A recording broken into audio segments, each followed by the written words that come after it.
Bidadari chapter 145. Kesempatan.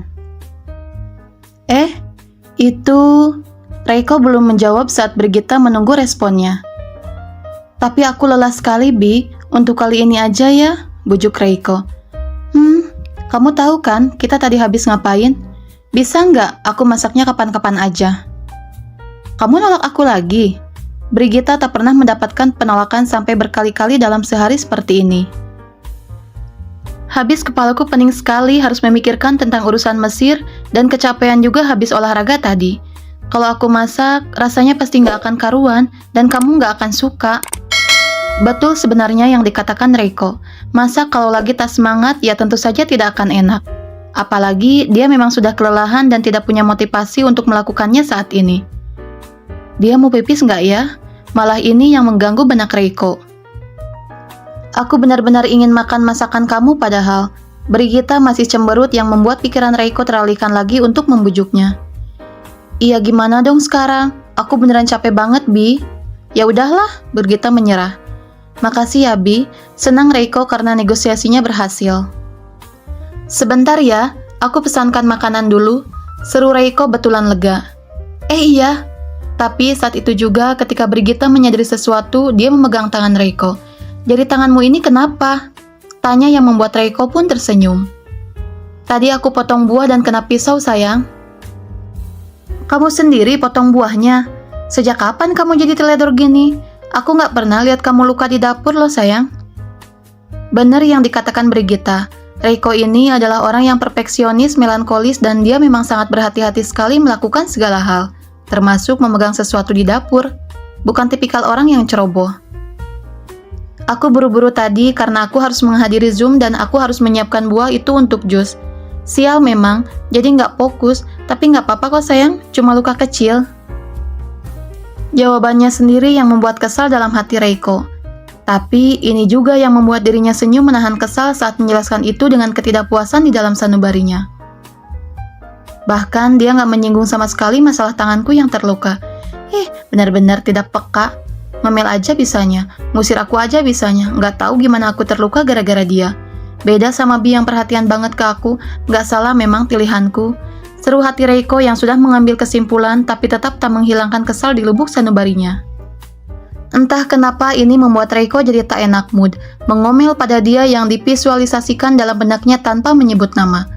Aku akan pesankan dulu ya makanan yang kamu mau, ujar Reiko saat yang bersamaan. Tunggu dulu sayang. Ini kenapa lagi mengelupas? Brigitta mengelus tangan kiri Reiko yang kasar. Telapak tanganmu ini kenapa pada ngelupas? Yang kiri lebih banyak dari yang kanan loh. Brigitta mencecar. Mereka berpisah baru semalaman dan waktu di Bali, tangan pria di sampingnya itu sangat halus sekali. Heran Brigitta. Matanya jauh menatap dalam pada netra Reiko meminta penjelasan. Oh, ini gara-gara aku harus mencucikan pembalutnya. Ditambah lagi aku harus mengurus baju-bajunya di mesin cuci.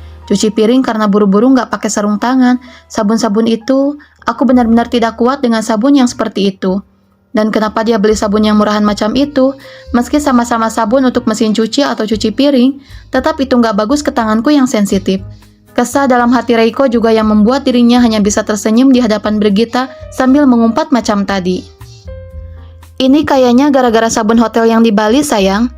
Tapi bukan Reiko namanya kalau dia tidak bisa menemukan solusi alasan untuk Brigitta.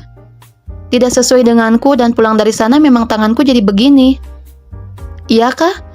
Bukannya kamu bawa alat mandimu sendiri ya di Bali? Tuh aku bawa pulang di koper. Emang kamu pakai sabun hotel juga waktu itu? Brigitta ingat apa yang Reiko lupa panggil dari memori otaknya. Reiko sama sekali tidak kepikiran soal ini dan dia terpaksa mengangguk pelan. Itu loh yang pagi-pagi aku mandi buru-buru sayang. Yang aku harus berangkat lagi, kamu inget nggak? Aku itu pakai sabun yang cepat aja. Lagi-lagi dalam suasana mendesak, Reiko mendapatkan jawaban yang dianggapnya masuk akal. Bagaimana bisa aku terus-terusan menipu wanitaku begini? Sesah dalam hati Reiko yang tak punya pilihan. Ya ampun, kamu ini gimana sih? Kalau tanganmu seperti ini, kamu tuh seperti pekerja kasar. Kelupas kayak gini, menjijikan sayang. Aku nggak suka, jangan lagi pakai sabun yang begitu ya. Perhatian Bi memang selalu besar untukku. Beda dengan dia yang nggak sama sekali peduli dengan tanganku begini. Kepanasan karena sabun, apa dia nggak perhatiin sih? Kan jelas kelihatan, sinis hati Reiko. Tapi tetap, di hadapan Brigita, ada senyumnya sambil tangannya menyentuh layar handphone untuk mencari sesuatu yang dibutuhkan Brigita. Kamu mau makan apa, sayang? Wah, di akun belanja onlinemu ini banyak sekali uangnya. Kenapa bisa hampir sampai 100 juta sih?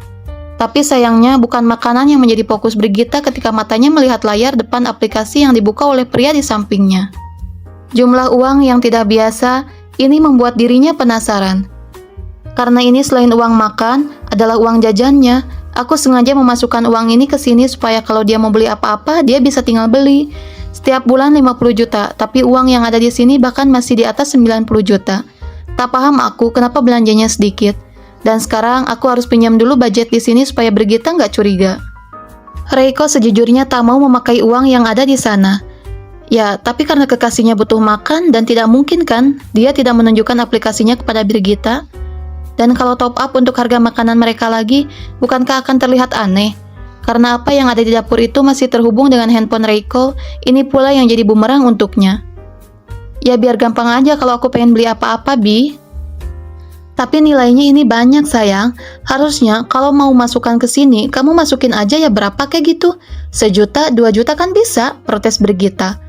Sudah, aku tak mau berdebat denganmu. Ini cuma uang kecil lagian.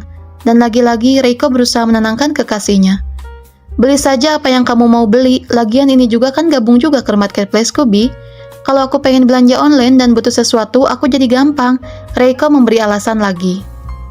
Dan kamu bisa lihat, ada banyak barang juga tuh yang mau aku beli di marketplace masih di keranjang. Itukah alasan kenapa kamu top up saldonya banyak di sini? Anggukan kepala itu terlihat dari Reiko dan dia tersenyum simpul. Ya sudah, belanja saja apa yang kamu mau. Nih, Bi. Reiko menyerahkan handphonenya. Aida sudah hampir 2 bulan bersama Reiko. Jelas aja uangnya sudah bertambah. Tapi wanita itu mana peduli dengan yang seperti itu. Lihat jumlah uang ini. Aku suruh dia beli sendal saja sudah seperti tidak punya uang. Memang yang ada di sini bukan uang. Makin gemas Reiko di saat Brigita sedang mengulik mau pesan makanan. Kamu mau makan apa, sayang? Apapun yang kamu pesan, aku makan, Bi. Reiko tak ada keinginan untuk mengulik makanan. Selesai makan, semoga Bi bisa tidur. Aku alasan ambil makan terus, aku cek kamarnya aja apa ya? Seru Reiko di hatinya punya rencana sendiri. Ya kalau meluangkan waktu sekitar 5 menitan untuk membantu ke kamar mandi itu rasanya bukan sesuatu yang akan membuat Brigita curiga, bukan? Makanya, dirinya sekarang merasa sedikit bersemangat dan mendekat pada Brigita. Ingin tahu yang dipesan wanita itu. Banyak, Bi? Iya, aku kan lapar, sayang. Seru Brigita saat masih check out pesanannya. Suruh antar aja ke atas ya, aku malas ke lobi. Brigita bicara lalu tersenyum menatap Reiko. Nih, semua udah aku order. Brigita bicara sambil mengembalikan handphonenya. Lihatlah, sekali makan saja kami berdua bisa habis hampir 500 ribuan. Tapi kenapa dia bisa mengurus rumah ini dan menyiapkan bahan makanan sebanyak itu di dalam kulkas dengan pengeluaran yang tidak terlalu banyak? Jelaslah yang dibeli Brigita dari resto. Yang diorder oleh Aida cuma bahan mentah. Meski dari swalayan mahal, tetap saja tak bisa dibandingkan dengan pesanan Brigita. Tapi tetap, semua yang dibuat Aida cukup mengesankan untuk Reiko. Dia bagus banget manajemen uangnya. Kalau pengeluaranku segitu terus, makin kayalah aku. Canda Reiko dalam hati. Bagaimana Aida mengatur uang dan menyiapkan makanan sehat untuknya selama ini. Bagaimana juga dia membuat barang-barang ini semuanya terpakai. Sedangkan sekali keluar dengan Brigita saja untuk urusan makan, kalau di restoran mungkin Reiko bisa menghabiskan 3-5 juta per hari. Ngapain kamu ngeliatin terus handphone kamu, sayang? Aku nungguin drivernya datang kan? Habis itu aku keluar dulu ngambil makanan ke dia. Ucap Reiko yang membuat Brigita manggut-manggut. Tapi aku boleh digendong ya? Apa aku harus jalan juga? Reiko melirik Brigita. Tapi kan bukannya kita mau makan di kamar. Biar aku bawakan saja ke sini. Brigita mencebik. Yang aku pesan itu seafood, sayang. Aku nggak mau lah tidur di kamar yang baunya seafood. Kita makan di meja makan.